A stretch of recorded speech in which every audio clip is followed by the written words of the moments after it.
ধুর মিয়া, এগুলা কি খেলা না আর কিছু। সকাল সকাল খেলা দেখবার এটা মেজাজটাই খারাপ হয়ে গেছে।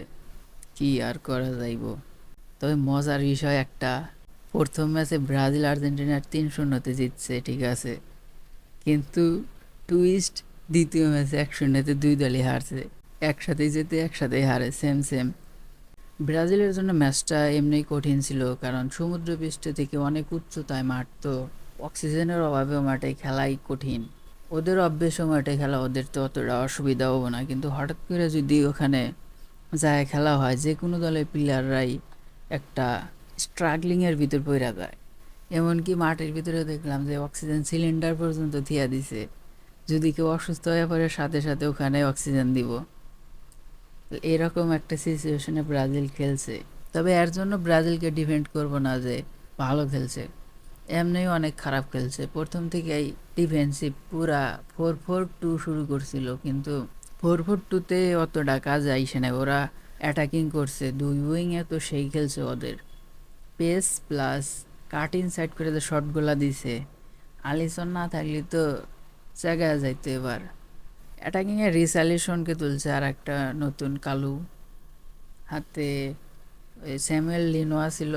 দেখা মনে হইল না যে ওরা অ্যাটাকিং করবার নামছে, মনে হইতেছে যে ক্ষেতের ভিতরে ধান চাষ করবার নিকে নামছে। এক ব্রুনো গিমারাইস মিডফিল্ডেই ম্যাচটা বাঁচা রাখছে দেখার মতো কইরা। তারপরেও ইজি ইজি বল গিমারাইসও ছাইরা দিছে।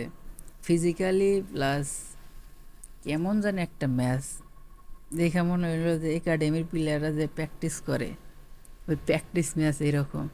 ছোটো বড়ো খেলা হয় না এলাকায়, সেম ওই রকম সিচুয়েশন, ছোটো বড়োর মতো।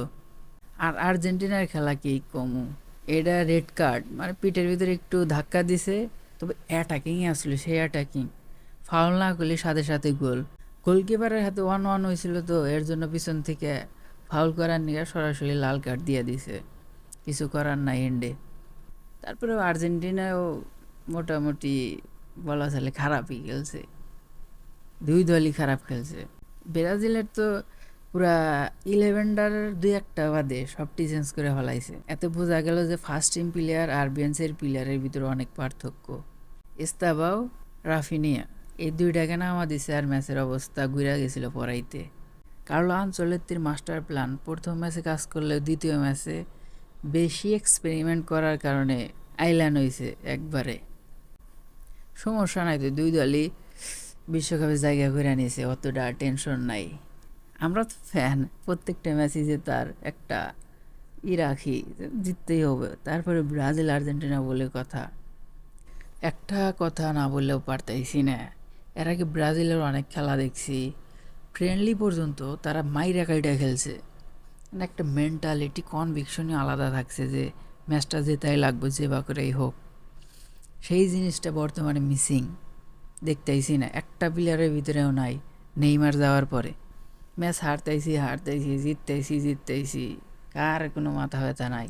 মাঝনাটে বল পাস দিতেইছি দুইজনের মধ্যে দিয়ে, পাস গেল না, মিসিং, দৌড়াইলাম না, অ্যাটাক অ্যাটাক। এই অ্যাটাকটা ব্রাজিল আগে করতো, অ্যাটাকের পর অ্যাটাক, অ্যাটাকের পর অ্যাটাক। এখন উল্টা খাইতেছে, অ্যাটাকের পর অ্যাটাক। এইরকম পারফরমেন্স করলে তো এবারও বিশ্বকাপে সংশয় আছে যে ভালো কিছু হবে কি হবে না। এক ম্যাচের পারফরমেন্স দিয়েও বিবেচনা করা উচিত না, কারণ ভিনিসিয়াস, রদ্রিগো, নেইমারও দলে ঢুকতে পারে। নেইমারকে নিয়েও একটা স্পেশাল ভিডিও বানাবো। যদি তোমরা কেউ এই ভিডিওটা দেখতেছো তাহলে সাবস্ক্রাইব করে রাখো, কয়েকদিন পরেই নেইমারকে নিয়ে একটা স্পেশাল ভিডিও করব। তো সবাইকে ধন্যবাদ এ পর্যন্ত দেখার জন্য। বাই।